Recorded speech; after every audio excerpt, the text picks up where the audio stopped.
अस्सलामुअलैकुम ख़वातीन और हज़रात,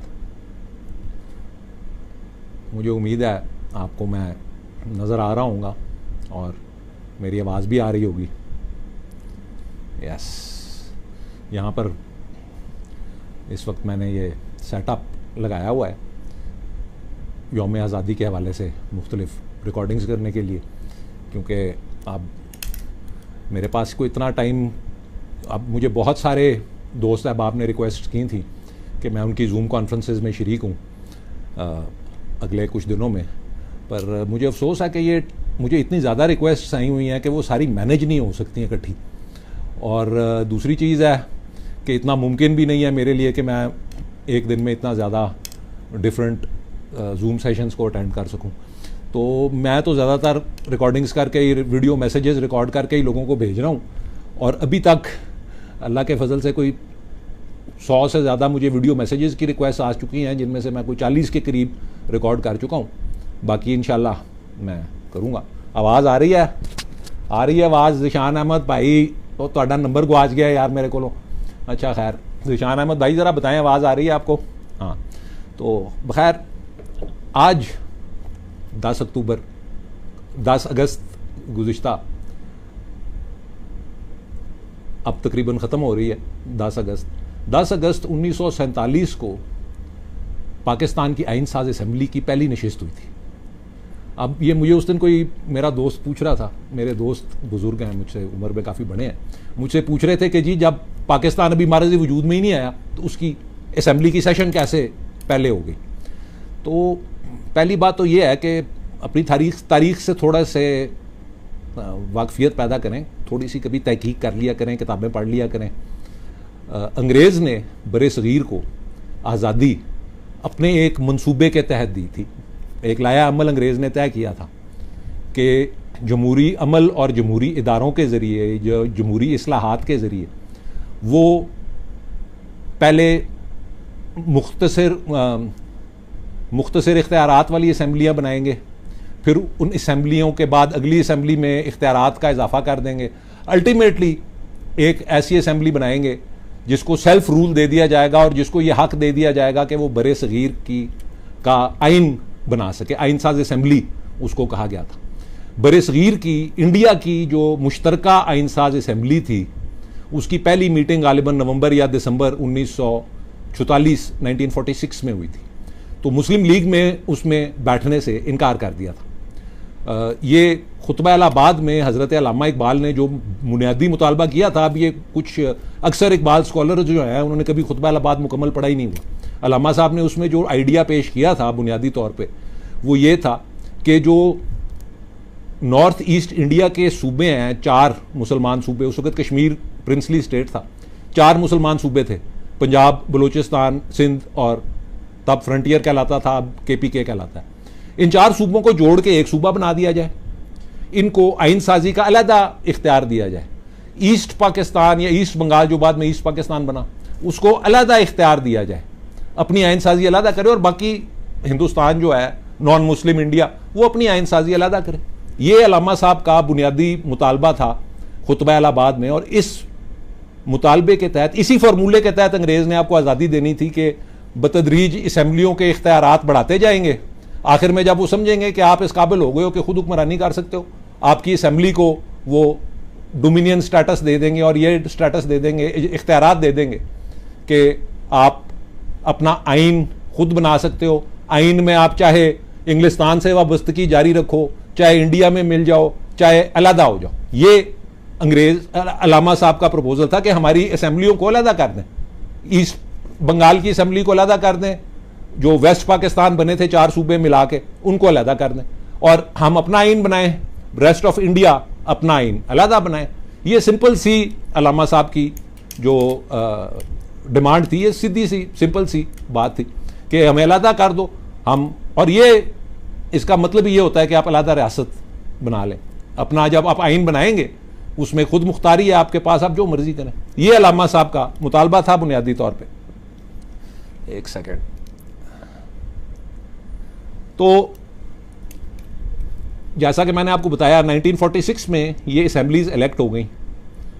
ये इन असम्बलीज का इलेक्शन जिस तरह आजकल का सेनेट का इलेक्शन होता है, सूबाई असेंबलियों ने खुद किया, यानी कि हर सूबे की अपनी असेंबली ने अपने अरकान को मुतनासिब नुमाइंदगी की बेस पे कि जितनी सीटें मुस्लिम लीग की थीं उनको उतने नुमाइंदे मुस्लिम लीग को मिले, पंजाब की असेंबली में जितनी दूसरी पार्टियों की थी उतने नुमाइंदे उनको मिले।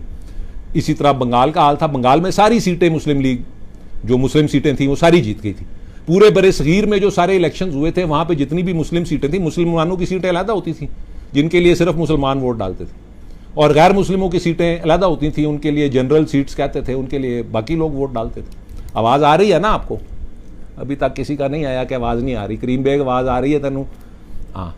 तो बुनियादी तौर पर कायद आज़म ने और मुस्लिम लीग ने यह मुतालबा किया था कि जी हमारी असम्बलियाँ ही सिरे से अलहदा कर लें, हम जाने और हमारा काम जाने। ये 3 जून 1947 को अंग्रेज़ ने, माउंटबेटन प्लान उसको कहते थे, ये चीज़ एक्सेप्ट कर ली। आपका जो मुतालबा था उन्होंने मान लिया, उन्होंने कहा ठीक है हम आपकी असम्बली अलहदा कर लेते हैं। आप, उसका मतलब ही ये था कि आपकी रियासत अलहदा हो गई है। ईस्ट पाकिस्तान वालों ने, ईस्ट पाकिस्तान असम्बली जो थी ईस्ट बंगाल, उसने ये फैसला किया कि हमने वेस्ट पाकिस्तान असम्बली के साथ एक असम्बली बनानी है। वो अलहदा होना चाहते उस वक्त हो सकते थे, पर वो हमारे साथ शामिल हुए। इस असम्बली की पहली नशिस्त जो थी वो 10 अगस्त 1900, ये 26 जुलाई को गालिबन नोटिफिकेशन जारी हुई कि असम्बली अलहदा कर दी जाएंगी। 10 अगस्त को उसकी पहली नशिस्त हुई। ये मैं पहली नशिस्त की ही रुदाद आज देख रहा था, 10 अगस्त। इसमें सबसे पहले एक आर्जी चेयरमैन को मुंतखब किया गया जो कि जनाब लियाकत अली ख़ान ने उनको प्रपोज़ किया कि ये मैं नाम पुटअप कर रहा हूँ। वो जोगिंदर नाथ मंडल साहब का था जो कि ईस्ट बंगाल से मुंतखब हुए थे, और उनका ताल्लुक दलित कहते हैं, जो अनटचेबल्स जिनको इंग्लिश में कहा जाता है, अछूत, जिनको ये सबसे निचली ज़ात हिंदू मज़हब के लोग समझते हैं, वो उनका ताल्लुक उस तबके से था, या ज़ात बरादरी जो मर्जी कह लें उससे था। उनको पहला चेयरमैन मुंतखब किया गया। उनकी तकरीर हुई। उस दिन तमाम मेंबरान ने रजिस्टर साइन किए। ये मेरे सामने पड़ी हुई है किताब, अब मैं इधर आपको दिखाऊंगा तो वो उल्टी नज़र आएगी। और बेसिकली जो इसने कार्रवाई की गई वो, एक तो उन्होंने ये कार्रवाई की कि जो असम्बली के, क्योंकि रूल्स सारे बनाने पड़ते हैं, पहले पुरानी जो आइन साज असम्बली थी मुत्तहिदा इंडिया की, उसी के रूल्स पाकिस्तान असम्बली की हद तक उन्होंने अडॉप्ट कर लिए कि हम ये असम्बली करेंगे। और साथ ही उन्होंने जो election of president of the constituent assembly था, आइन साज असम्बली का जो सदर था, उसका जो इंतखाब था, उसके रूल्स वाजे किए। तो ये 3 चीज़ें असम्बली के पहले दिन हुई, जिनमें से पहली चीज़ जोगिंदर नाथ मंडल साहब का इंतखाब था बतौर सदर असम्बली। दूसरी चीज़ उनकी इंतखाब था, फिर उनका खिताब था, फिर presentation of credentials of signing off register. ये वैसे मैं 10 सफ़े की किताब है, ये पहला जो इसका हिस्सा है पार्लिमानी डिबेट्स का, वो मैं फेसबुक पे भी लगा सकता हूँ, मुझे कोई मसला नहीं है। इससे लिस्ट आप नाम देख सकते हैं। तो ये 4 चीज़ें उस दिन असम्बली सेशन में हुई। चेयरमैन का इंतखाब, टेम्पररी चेयरमैन का इंतखाब, चेयरमैन का खिताब, presentation of credentials and signing off register, कि जिन लोग जो लोग उस असेंबली के मेंबर थे उन्होंने अपने वो रिजल्ट दिखाए कि हम जीते हैं फलाने हल्के से, या जो भी वो हल्का तो नहीं था, असेंबली हल्का था उसका, प्रोविंशियल असेंबली। और बाकी जो चीज़ें थी उन्होंने दस्तखत किए रजिस्टर पे एज मेंबर। बाकी जो पुराने रूल्स थे असेंबली के, उनको ही असेंबली की रूल्स के तौर पर अडॉप्ट किया, वेस्ट पाकिस्तान, ये पाकिस्तान की आइन साज असेंबली के रूल्स के तौर पे। अब जो मज़ेदार बात है, जो मुझे बहुत मज़ेदार तो नहीं कह सकते, आप दिलचस्प कह लें, जो सबसे दिलचस्प बात है वो इस असेंबली के अरकान की लिस्ट है। ये मेरे पास मौजूद है यहाँ पे, ये मैं शाया कर सकता हूँ। इसमें लिखा हुआ है कि कौन कौन से असहाब कौन कौन से इलाकों से मुंतखब हुए थे। ये ईस्ट बंगाल की इस असेंबली में 44 सीट्स हैं। ये टोटल 69 सीट्स बनती हैं, जिसमें नॉर्थ वेस्ट फ्रंटियर प्रोविंस की 3 सीटें हैं, सिंध की 4 सीटें हैं, बलूचिस्तान की 1 सीट है। क्योंकि तब बलूचिस्तान का मेजॉरिटी हिस्सा कलात रियासत का हिस्सा था, प्रिंसली स्टेट था, वहाँ पे सिर्फ एक ही सीट थी। और पंजाब की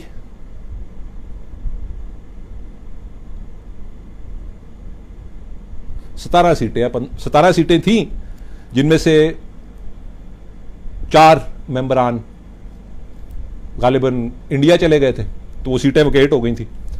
तो 14 मेंबर्स वेस्ट पंजाब के थे जो हमारे हिस्से में पंजाब आया। तो इसमें जो बहुत दिलचस्प बात है, मुझे खुशी हुई है देख के, फ़ख्र हुआ है, कायद-ए-आज़म मोहम्मद अली जिन्ना पंजाब की नशिस्त से मुंतखब हुए थे, और साथ उनके सरदार अब्दुर्रब निश्तर जिनका ताल्लुक NWFP से था। ये दोनों असाब, कायद-ए-आज़म मोहम्मद अली जिन्ना और सरदार अब्दुर्रब निश्तर, पंजाब से मुंतखब हुए थे। ये लिस्ट मेरे पास मौजूद है। मेरे एक भाई मौलाना मशहूद कासमी साहब हैं, उन्होंने मुझे ये भेजी है लिस्ट, तो अगर इसमें कोई गलती है तो वो उनकी जिम्मेदारी है। खैर, मेरा ख्याल है ये दुरुस्त वैसे लिस्ट है, आपस की बात है। कायद-ए-आज़म मोहम्मद अली जिन्ना पंजाब से मुंतखब हुए हैं, सरदार अब्दुर्रब निश्तर भी पंजाब से मुंतखब हुए हैं। बंगाल से जो 44 मेंबर्स मुंतखब हुए थे इस असेंबली में, उनकी ऑल्दो पार्टी एफिलिएशन तो नहीं दर्ज, पर यहां से यह जाहिर जरूर होता है कि 4 ऐसे मेंबरान थे जिनको खुसूसी तौर पे बंगाल से मुंतखब करवाया गया था, ईस्ट पाकिस्तान से मुंतखब करवाया गया था। हाँ, ये मैं बता दूं कि इस असेंबली की सारी नशिस्तें जो थी वो ऐसे इलाकों से थी जो कि जोग्राफियाई तौर पर वेस्ट पाकिस्तान या ईस्ट पाकिस्तान का हिस्सा थी। ये कहना कि जी वो लोग अपनी सीटें इंडिया छोड़ आए थे, ये दुरुस्त नहीं है। वो सेनेट की तरह सूबाई असेंबलियों ने मुंतखब की थी। ईस्ट बंगाल की सूबाई असेंबली ने 44 मेंबर्स मुंतखब किए थे, और बाकी जो वेस्ट पाकिस्तान था उन्होंने बाकी मेंबर्स मुंतखब किए थे। 36 टोटल बनते हैं इसमें, तो जो वेस्ट पाकिस्तान से मुंतखब हुए थे। तो जो बंगाल की लिस्ट है, इसमें मेरे नज़दीक 3 या 4 ऐसे नाम हैं जो कि खुसूसी तौर पे, जिन पे कायद-ए-आज़म बहुत ज़्यादा एतमाद करते थे, जिनको कायद-ए-आज़म ने खुसूसी तौर पर ईस्ट पाकिस्तान से मुंतखब करवाया था, और जो कि पहली आइन साज असम्बली के मेंबर थे। इनमें से 3 असहाब पहली वफाकी काबीना के मेंबर थे। एक उनमें से बंगाली थे, 2 आप कह सकते हैं कि पंजाबी थे। जनाब लियाकत अली खान, इनको भी बंगाल से मुंतखब किया गया, और जनाब मलिक गुलाम मोहम्मद, जिनके खिलाफ बहुत लोग बातें करते हैं, कभी उनकी भी चीज़ें, ये जो जमहूरियत का कातिल उनको कहते हैं ना, कभी उस असेंबली की थोड़ी सी रिकॉर्ड भी पढ़ लें जिस असेंबली को उन्होंने डिज़ोल्व किया था, और वो मुनीर रिपोर्ट भी पढ़ लें। ये बुनियादी तौर पर उन्होंने असेंबलियाँ इसलिए डिज़ोल्व की थी क्योंकि ख्वाजा नाज़िमुद्दीन जो एंटी कादियानी मूवमेंट थी उस दौर में, उसको हैंडल नहीं कर सका था, और 17-18 लोगों की जानें ज़ाया हो गई थी, शहीद हो गए थे लोग। वो इस वजह से वो असेंबली डिज़ोल्व की गई थी, जो गुलाम मोहम्मद। खैर, और यार वो अब अलहदा बात है। आज हम और वो 8 साल वो असेंबली बैठी हुई थी, उसने कुछ भी नहीं किया था, आइन नहीं बनाया था। बहरकैफ, इसमें 2 अफराद जो मुझे नज़र आ रहा है बादियुन नज़र प्राइमा फैशाए, जिनका ताल्लुक पंजाब से था, एक जनाब गुलाम मोहम्मद थे और दूसरा जनाब लियाकत अली खान साहब थे, जिनका बंगाल से ताल्लुक नहीं था। पर ये दोनों अशखास कायद-ए-आज़म के मोतमिद थे, कायद-ए-आज़म उन पर बहुत एतमाद और भरोसा करते थे। उस वजह से कायद-ए-आज़म ने इन दोनों साहब को बंगाल से खुसूसी तौर पर मुंतखब करवाया। और जो एक और नाम इस लिस्ट में मुझे नज़र आता है वो है मौलाना शबीर अहमद उस्मानी साहब का। मौलाना का ताल्लुक गालिबन सेंट्रल इंडिया से था, मसलक उनका मेरा ख्याल है वो देवबंद से ताल्लुक था, पर कायद-ए-आज़म और मुस्लिम लीग के बहुत बड़े सपोर्टर थे। अब कायद-ए-आज़म की 11 अगस्त वाली तकरीर के बारे में तो इंशाअल्लाह मैं कल बात करूंगा। ये जो मौलाना शबीर अहमद उस्मानी को ईस्ट बंगाल या ईस्ट पाकिस्तान से मुंतखब करवाया था मुस्लिम लीग और कायद-ए-आज़म ने, इसकी वजह मेरे नज़दीक सिर्फ एक ही है, और वो ये है कि उनकी जो इस्लामी कवानीन के ऊपर गिरफ्त या मतलब है नॉलेज थी, उसका कायद-ए-आज़म पाकिस्तान की आइन साजी में किरदार देखना चाहते थे। अगर कायद-ए-आज़म वाहिद इस तरह की, जिस तरह के ये लगड़ बगड़ लिबरल कहते हैं कि जी सेकुलर पाकिस्तान चाहते थे, अगर वो सेकुलर पाकिस्तान उन्होंने आइन सेकुलर बनाना होता तो उनको उलमाए कराम को आइन साज असेंबली में शामिल करने की क्या ज़रूरत है? मुझे बता दें, कोई और वजह है आपके पास? इलेक्शन हम जीत चुके थे। पूरे बरे सगीर में मुस्लिम लीग 86% गालिबन सीटें जीत चुकी थी। कोई इलेक्शन तो था नहीं जिसके लिए आज जिस तरह वो कहते हैं कि जी वो फलां मौलाना को सेनेट में टिकट इसलिए दिया जाता है ताकि उनकी जमात के सारे अफराद उस जमात को वोट डाल दें जिसने उनको सेनेट का टिकट दिया। तो तब तो वो सब कुछ हो चुका था, हमें ज़रूरत नहीं थी किसी ऐसे लोगों की या ऐसी जमात के वोटों की। इलेक्शन हम जीत चुके थे, इलेक्शन हो चुके थे। मेरे नज़दीक मौलाना शबीर अहमद उस्मानी को इस असम्बली का रुकन बनाना, उसका मकसद, और कायद आज़म ने खसूसी तौर पे इन लोगों की फाइनलाइज की थी लिस्ट के किन अफराद को मेंबर बनाना है कंस्टिट्यूंट असम्बली का और किन को नहीं बनाना। तो मेरे नज़दीक मौलाना शबीर अहमद उस्मानी को मेंबर बनाने की वाहिद वजह ही ये थी कि इस्लामी जो कवानीन हैं या इस्लामी शिकें जो उस आइन में कायद आज़म डालना चाहते थे, उस हवाले से सही रहनुमाई या जो नॉलेज है वो असम्बली को मौलाना शबीर अहमद उस्मानी साहब मुहैया कर सकें।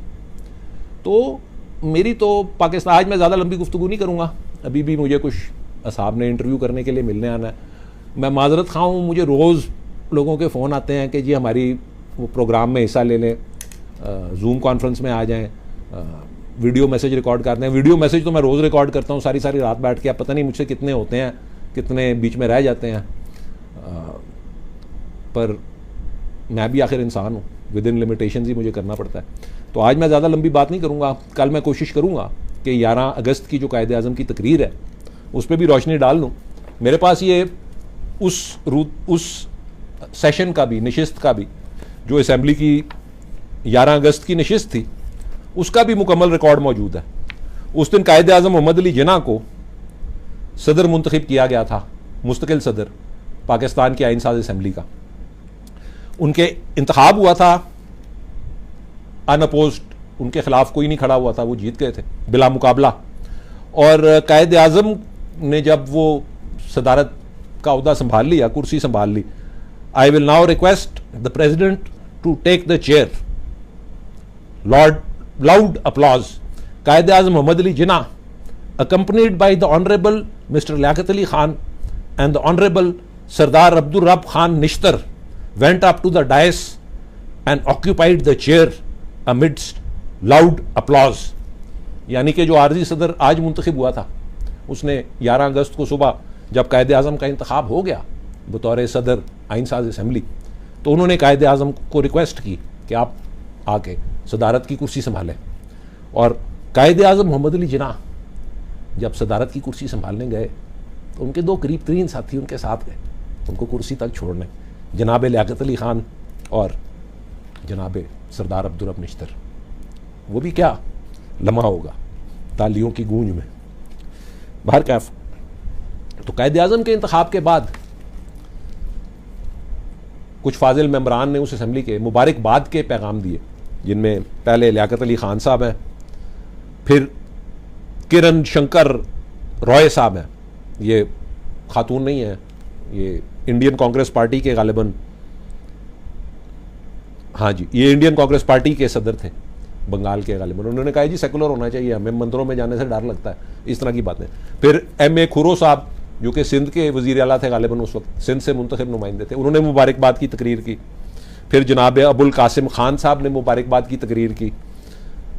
फिर मोहतरमा बेगम जहान आरा शाहनवाज जो कि डायरेक्ट मतलब है वो सेनेट की तरह मुंतखब हुई थी, विमेन सीट नहीं थी, रेगुलर सीट पे मुंतखब हुई थी बेगम जहान आरा शाहनवाज साहब, इन्होंने तकरीर की कायद आज़म को मुबारक देने की।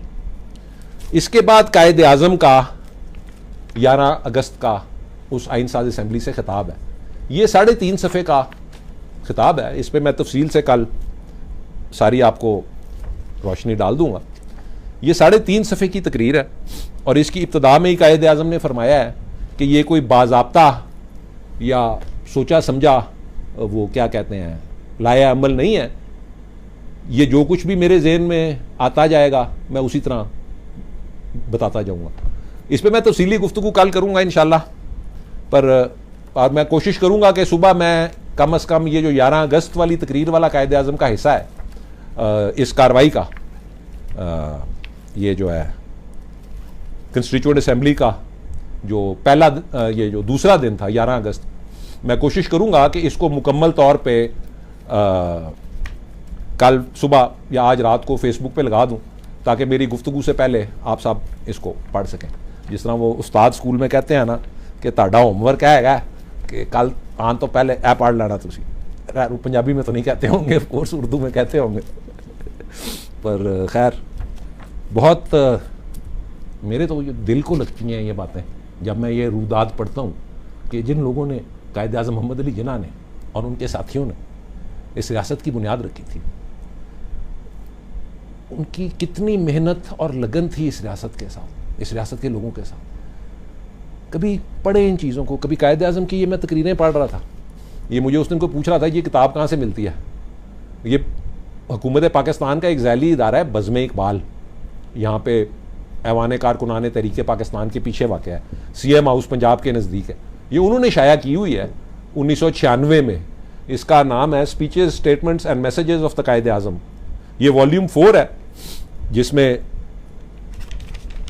1946 से 1948 के कायद आज़म के बयानात और तकरीरें हैं। कभी पढ़ लें। ये जो लिबरल लगड़ बगड़ इस 11 अगस्त की तकरीर की 4 लाइनों को, जो कि आपस में जुड़ी हुई भी नहीं है, एक लाइन एक पैराग्राफ से है, 2 लाइनें दूसरे पैराग्राफ से हैं, उन 2 हिस्सों को जोड़ के कहते हैं जी ये कायद आज़म का मुस्तकबिल का विजन है। मेरे नज़दीक ये दुरुस्त नहीं है। उसमें ज़रूर जो कायद आज़म ने सुनहरी बातें की हैं, बहुत अजीम बातें हैं। पहली चीज़ जो 4 चीज़ों के खिलाफ उन्होंने आपको मोहतात किया है, खैर इसकी मैं कल तकरीर कर दूंगा, वो करप्शन, ब्राइबरी, अकरबा परवरी और ब्लैक मार्केटिंग है। उनको आप भूल जाते हैं, उनका जिक्र ही नहीं करते और आ जाते हैं जी कायद आज़म सेकुलर पाकिस्तान चाहते थे। अफसोस है यार, थोड़ी सी कायद आज़म की सोच और विजन को समझने की कोशिश करें। कभी पढ़ें कायद आज़म के सारे बयानात जो आखिरी 3 सालों में है, वो एक ऐसा पाकिस्तान चाहते थे जैसा अलामा साहब चाहते थे। अलामा साहब ने कायद आज़म को खतूत में लिखा था कि जहाँ पर भी हम हुकूमत कायम कर सकें, हमें चाहिए कि हम शरीयत का नफाज करें, पर शरीयत को पहले वक्त के तकाज़ों के साथ हम आहंग बनाएं इज्तिहाद के ज़रिए। ये अलामा साहब की कायद आज़म को तहरीर थी। और कायद आज़म के जो सारी तकारीर हैं आप कभी पढ़ें। अमेरिका के जो मीडिया थी उसने कायद आज़म से पूछा था कि मुस्तकबिल का लाया ये आइन जो है पाकिस्तान का किस तरह का हो, तो कायद आज़म ने जवाब दिया कि ये मेरा फ़ैसला नहीं है, ये आइन साज असम्बली का फ़ैसला है कि वो अपने लिए क्या चुनते हैं, पर मुझे यकीन है, ये कायद आज़म के अल्फाज हैं, कि वो आइन जो होगा उसकी बुनियाद इस्लामी कवानीन या शरीयत होगी। कायद आज़म के अल्फाज हैं। एक जगह से ज़्यादा कई जगह पे तकरीर की हुई, कायद आज़म ने यह बयान दिया हुआ, इंटरनेशनल मीडिया को दिया हुआ, लोकल मीडिया को दिया हुआ। उनका यही कायद आज़म का जो विजन था वो ये था कि ऐसा इस्लामी पाकिस्तान हो जहाँ पर मुसावात और बराबरी हो, अक़लियतों के भी उतने ही हकूक़ और तहफ़्फ़ुज़ उनको मुहैया हो जिस तरह हर पाकिस्तानी शहरी को होता है। अक़लियतें भी पाकिस्तान के साथ बराबर, पाकिस्तान में अक़लियत कहना भी लफ्ज़ जो है ना वो मेरे नज़दीक दुरुस्त नहीं है, वो प्रॉपर लफ्ज़ जो है वो गैर मुस्लिम है। कि ऐसा पाकिस्तान बनाए, ऐसा पाकिस्तान हो। कायद आज़म की जो विजन थी वो ये थी कि ऐसा पाकिस्तान हो जिसमें गैर मुस्लिमों की भी बराबर का दर्जा हो, मुसलमानों के साथ उतने ही उसी तरह हकूक़ हों और उसी तरह उनका और उनकी इबादत गाहों का तहफ़्फ़ुज़ किया जाए। ये कायद आज़म की विजन थी, कम अज़ कम मेरे नज़दीक और मेरी तहकीक के मुताबिक। कोई मुझे गलत साबित कर सकता है, ये कायद आज़म की तकारीर पड़ी हुई हैं, ये को मैंने या मेरे बाप ने नहीं लिखी, ना हमने शाया करवाई हैं, बज़्म इकबाल ने शाया की हैं। ज़रूर बज़्म इकबाल एक हुकूमत पाकिस्तान का ज़ैली, हुकूमत पंजाब का ज़ैली इदारा है।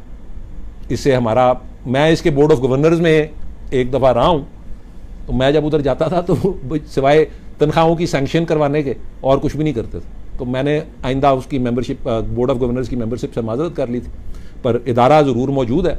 ये किताब भी, ये 4 वॉल्यूम्स में है, ये 4थी वॉल्यूम है। ये किताब भी वहाँ पे दस्तयाब है, होगी उनके पास, मुझे नहीं पता उनका वहाँ पे कोई सेल्स पॉइंट है कि नहीं। ये मैं नेट पे भी देख रहा था, वो जो इकबाल सोसाइटी वाले हैं वो अपने अल्लामा इकबाल वाले पेज पे भी ये किताब शायद उन्होंने फ़रोख्त के लिए लगाई हुई है, वरना गूगल में आप सर्च कर लें। इसका नाम है selected statements, speeches, statements and messages of the Quaid Azam, collected and edited by Khurshid Ahmad Khan Yusufi साहब। कमाल एडिट है वैसे।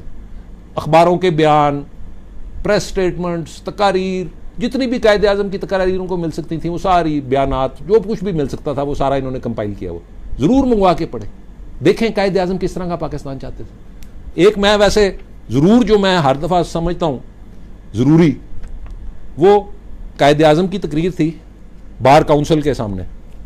अब मैं इस वक्त मुकम्मल तकरीर अगर सुनाऊंगा तो काफ़ी वो लंबा हो जाएगा, पर यह तकरीर ईद मिलादुन नबी के दिन थी और कायद-ए-आज़म का इसका जो लुब्बे लुबाब है वो है ही ये।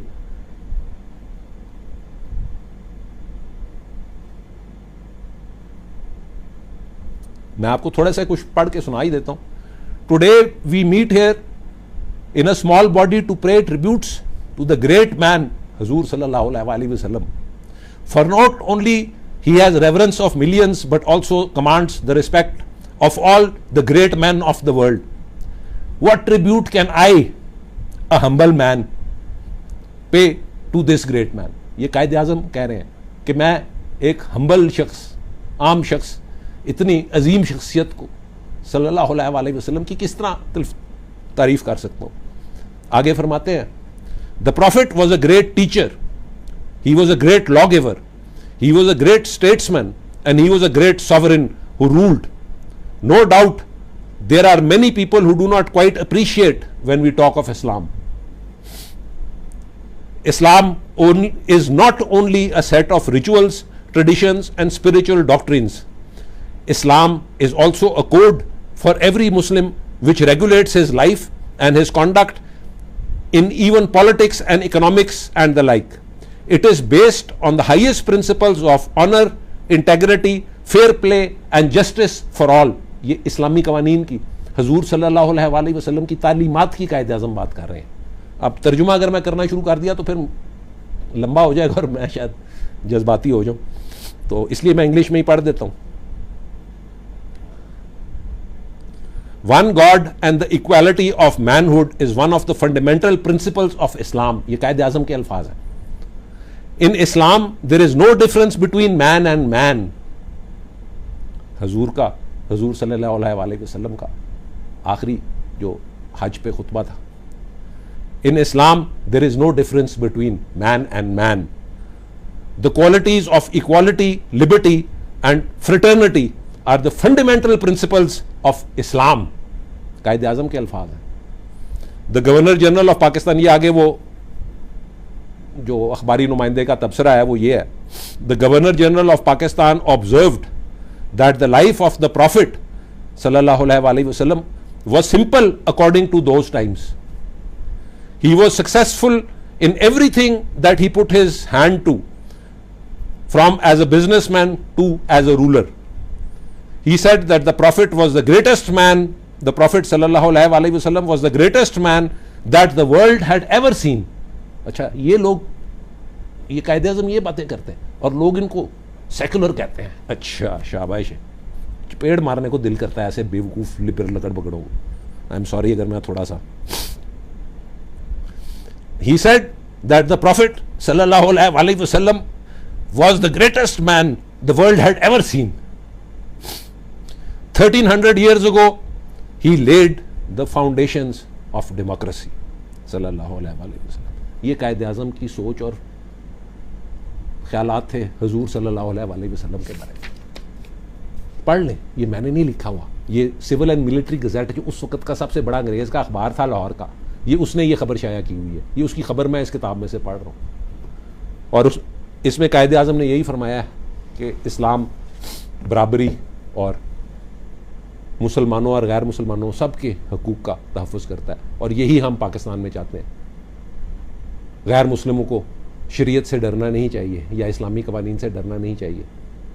इस्लामी कवानीन ही उनको और इस्लाम का जो बुनियादी जज्बा है वही उनको तहफ़्फ़ुज़ और उनकी इबादत गाहों को तहफ़्फ़ुज़ फराहम करता है। तो आ रही है आवाज़ ना उन, चलो वेरी गुड। मैं यही समझ रहा था कि सारी वीडियो ख़त्म हो जाएगी तो आखिर में मुझे पता चलेगा आवाज़ ही नहीं गई किसी को। बट बार कैफ कल इंशाल्लाह मैं कायद आज़म की 11 अगस्त की तकरीर पे भी बात करूँगा, और मैं कोशिश करूँगा कि जो कम से कम पहला हिस्सा है 11 अगस्त की वो कायद आज़म की जो आइन साज असम्बली की नशिस्त हुई थी उसका जो पहला हिस्सा है उसको मैं कल फेसबुक पे लगा दूं। दूसरे हिस्से में जनाब लियाकत अली ख़ान साहब ने पाकिस्तान का परचम असम्बली में पेश किया था और असम्बली ने उसको अप्रूव किया था। वो एक अलहदा हिस्से में मैं 1-2 दिन के बाद लगा दूंगा। वो जनाब लियाकत अली खान की तकरीर का मैं तर्जुमा करना चाहता हूँ उर्दू में। वैसे तो कायद आज़म की तकरीर का भी मुझे करना चाहिए, पर वो बहुत तवील हो जाएगा काम। इंशाल्लाह मैं कोशिश करता हूँ जैसे भी हो सका। तो खैर कभी वो समझने की कोशिश करें हज़रत अल्लामा के दिल में क्या था और जनाब कायद आज़म की काविश और विज़न क्या थी। कोई मुश्किल नहीं है, कायद आज़म की सारी तकारीर मौजूद, 11 अगस्त का सारा रिकॉर्ड मौजूद मेरे पास। कोई भी असम्बली होती है, पंजाब असम्बली है, नेशनल असम्बली है, किसी मुल्क की भी सेनेट है, उसकी सारी कार्रवाई जो होती है ना वो उसी वक्त कलम बंद कर ली जाती है। ऑडियो रिकॉर्ड हो ना हो, अल्फाज कलम बंद लिख लिए जाते हैं, लिख के उसको शाया कर दिया जाता है उसी दिन, और जो सारे मेम्बरान होते हैं उनसे वो करेक्शन करवाई जाती है। तो कायद आज़म की तकरीर इस किताब में, ये जो आइन साज असम्बली की रुदाद है, मेरे पास वो लादा किताब भी पड़ी हुई है, उसमें मौजूद है सारी। ये लोग कहते हैं जी चोरी कर ली, तकरीर गायब कर दी, वो क्या ज़रूरत है, सारा रिकॉर्ड है। उसमें कोई कायद आज़म ने ऐसी बात नहीं की हुई जिससे ये जाहिर हो कि पाकिस्तान वो सेकुलर चाहते थे। इसमें सिर्फ यही बात है कि आइन के मुताबिक और इस्लाम के मुताबिक अक़लियतों का और उनकी इबादतगाहों का हर जगह तहफ़्फ़ुज़ होना चाहिए। और यही कम अज़ कम मैं समझता हूँ कि इस्लाम की हिदायत फरमान भी यही है कि हम तमाम गैर मुस्लिमों के हकूक़ का और उनकी इबादतगाहों का तहफ़्फ़ुज़ करें। बाकी चीज़ें फिर कभी, आज के लिए काफ़ी हो गया, ठीक है। हाँ जी, कल यह साइड यार खुतबा इलाहाबाद की मैं वही आपको बात बता रहा हूँ भाईजान। खुतबा इलाहाबाद को नवीद भाई दोबारा समझ लें, अभी आपका मैसेज मैंने पढ़ लिया। खुतबा इलाहाबाद में 2 जोन्स में, 3 जोन्स में इंडिया को डिवाइड करने की आइडिया है। जो वो शुरू वाला हिस्सा पढ़ लेते हैं ना कि ये अल्लामा साहब ने कहा है कि मैं ये इन्विजेज करता हूँ कि पंजाब के पी के सिंध और बलूचिस्तान को एक सूबा बना दें। वो यही कह रहे हैं, अंग्रेज़ का जो फार्मूला था वो सूबों के ज़रिए खुद मुख्तारी देना। खुतबा इलाहाबाद में अल्लामा साहब ने यही कहा है कि इनको एक सूबा बना दें, ईस्ट बंगाल को, ईस्ट पाकिस्तान को एक सूबा बना दें और दोनों सूबों को हक़ खुद इरादियत अलग कर दें बाकी इंडिया से। तो इसमें ईस्ट पाकिस्तान का भी उतना ही जिक्र है जितना वेस्ट पाकिस्तान का जिक्र है, ठीक है नवीद भाई। इस पर भी इंशाल्लाह कल मैं सिर्फ 11 अगस्त की जो रुदाद है इब्तदाई असम्बली की, उस पर गुफ्तगू करूँगा इंशाल्लाह। बाकी मुल्की हालात जो हैं वो आप भी देख रहे हैं, मैं भी देख रहा हूँ। कोरोना से हिफाजती तदाबीर इख्तियार करें, आपस की बात है। मैंने तो अभी तक टीका नहीं लगवाया, मुझे डर लगता है। तो मैं तलाश कर रहा था सिंगल डोज कहीं से लग जाए, तो सिंगल डोज वाले यहाँ पे सिर्फ वो जो है एक हस्पताल है, मैं उसका नाम नहीं लेना चाहता, मेरे वालिद की वहाँ पे वफ़ात हुई थी, सिर्फ वो लगाते हैं। तो मेरा वहाँ पे जाने को दिल नहीं करता, वहाँ पे जाके लगवाना पड़ता है, कार आके नहीं लगाते। तो मेरा वहाँ जाने को दिल नहीं करता, मेरी बहुत सारी तल्ख यादें वहाँ बसना है उस इदारे से। तो अल्लाह ताला सबको अपने हिफ्ज़ अमान में और अपने तहफ़्फ़ुज़ में रखें, हर शख्स को, हर पाकिस्तानी को। और मेरे तमाम जो भी जहाँ पे भी लोग मेरी गुफ्तगू सुन रहे हैं उन सबको हिफ्ज़ अमान अपने, अल्लाह ताला अपने हिफ्ज़ अमान और अपने तहफ़्फ़ुज़ में रखें। तमाम मरहूमीन की मग़फ़रत फरमाए, पाकिस्तान को अजीम से अजीम तर बनाए। थोड़ी सी तहक़ीक़ कर लिया करें।